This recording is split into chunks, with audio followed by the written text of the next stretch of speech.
everyone, I am so excited to share this with you all. I've been working really closely with my team at Ava Women, and we have decided to launch a video series where we can share insights and hopefully open up a meaningful dialogue amongst women. When I was first trying to get pregnant, I was shocked at how little I knew about my fertility.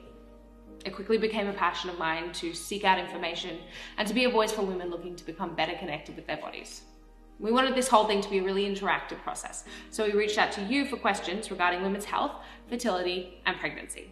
Now, I've reviewed the questions with Ava's team of researchers, and we've come up with solid science-based information for you.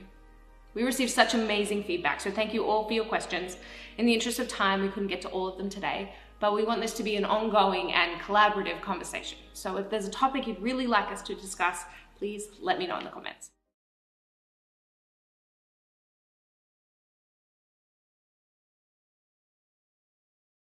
I think there are a number of ways that women can feel less isolated following a miscarriage, and I'd also like to offer some personal advice on healing.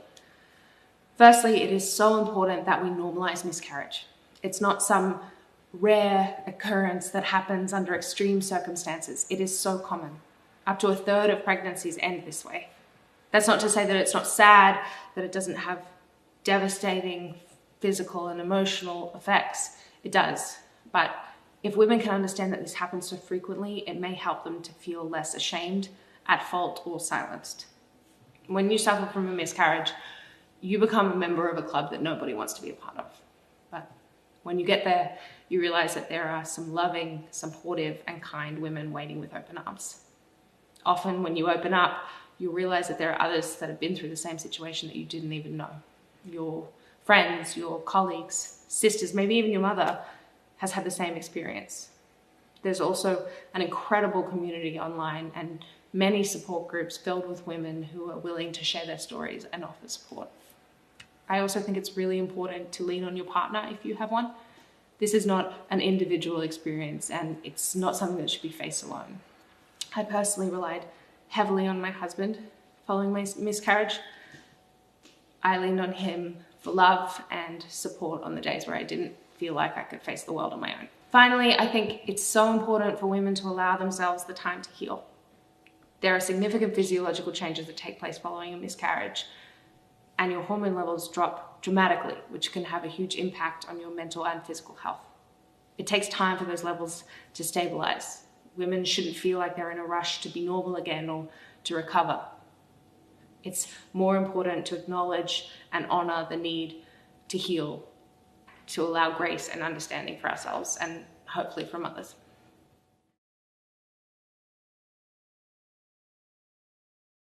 PCOS is actually one of the most common causes of infertility. 1 in 10 women has this condition. And while you can absolutely get pregnant with PCOS, it can be much harder. Women who have PCOS don't ovulate consistently, so it can make it much more difficult to track when you do ovulate. Now, while the current version of Ava hasn't been tested on PCOS or irregular cycles, they are in clinical trials right now.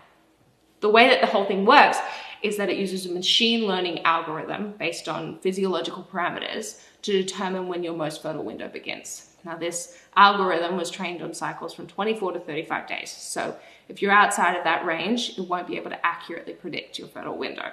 It can still be really useful though for things like tracking your temperature, your resting heart rate, your breathing rate, your physiological stress, and sleep.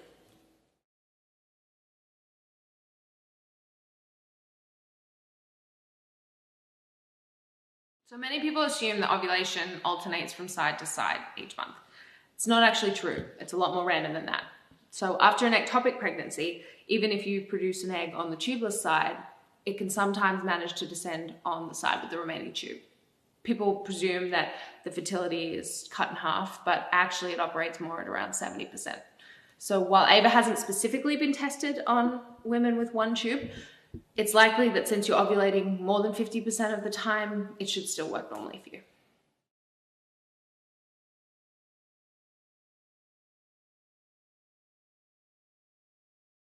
Implantation bleeding.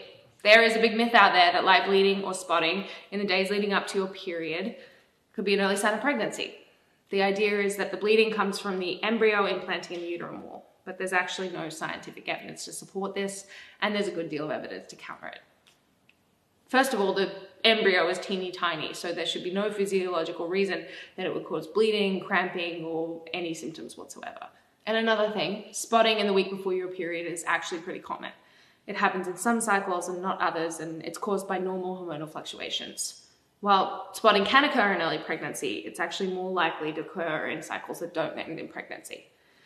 Now, with pregnancies that do have bleeding early on, it's not likely to be on the day of implantation. All of this suggests that implantation bleeding is just a big myth that has become popularized by the internet somehow.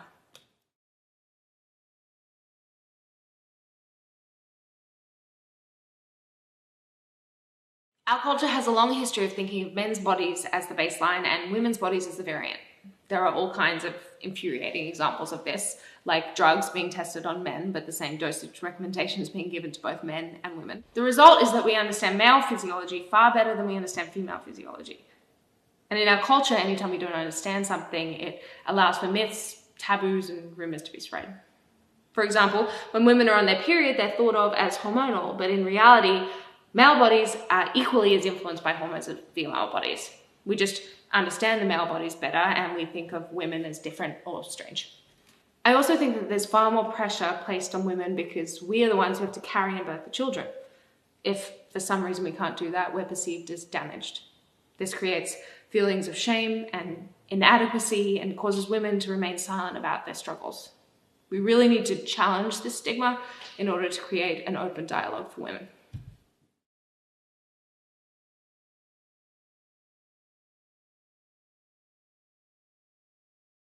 Being pregnant has been difficult for me.